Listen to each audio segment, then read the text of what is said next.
بسم اللہ الرحمن الرحیم۔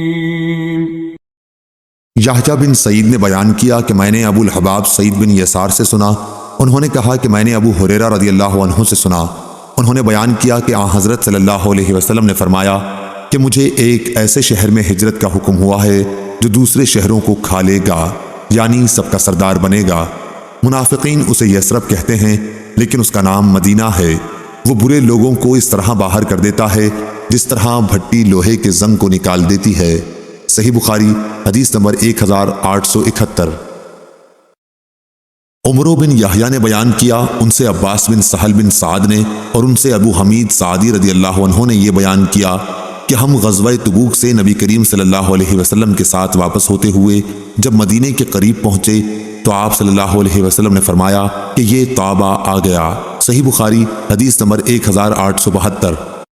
امام مالک نے خبر دی، انہیں ابن شہاب زہری نے، انہیں سعید بن مسیب نے کہ ابو ہریرہ رضی اللہ عنہ فرمایا کرتے تھے اگر میں مدینہ میں ہرن چرتے ہوئے دیکھوں تو انہیں کبھی نہ چھیڑوں، کیونکہ رسول اللہ صلی اللہ علیہ وسلم نے فرمایا تھا کہ مدینہ کی زمین دونوں پتھریلے میدانوں کے بیچ میں حرم ہے۔ صحیح بخاری حدیث نمبر 1873۔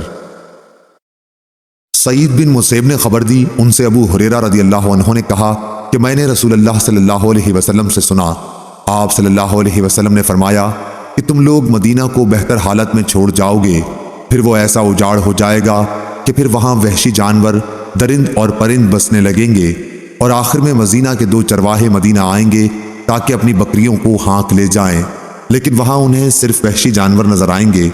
آخر سنیت الوداع تک جب پہنچیں گے تو اپنے منہ کے بل گر پڑیں گے۔ صحیح بخاری حدیث نمبر 1874۔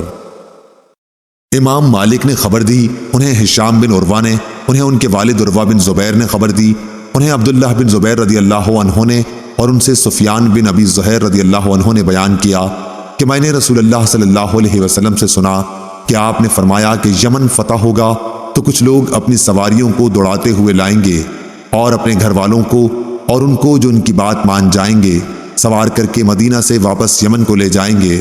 کاش انہیں معلوم ہوتا کہ مدینہ ہی ان کے لیے بہتر تھا۔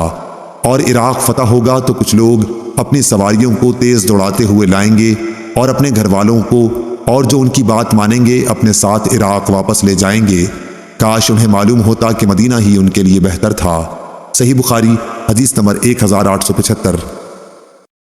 عبید اللہ عمری نے بیان کیا، انہوں نے کہا کہ ہم سے خبیب بن عبد الرحمن نے، ان سے حفص بن عاصم نے اور ان سے حضرت ابو ہریرہ رضی اللہ عنہ نے بیان کیا کہ رسول اللہ صلی اللہ علیہ وسلم نے فرمایا قیامت کے قریب ایمان مدینے میں اس طرح سمٹ آئے گا جیسے سانپ سمٹ کر اپنے بل میں آ جایا کرتا ہے۔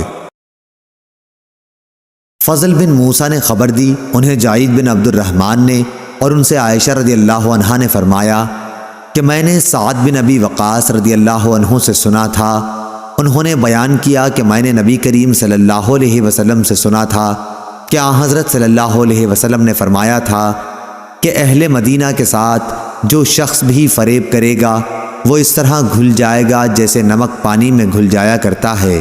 صحیح بخاری حدیث نمبر 1877۔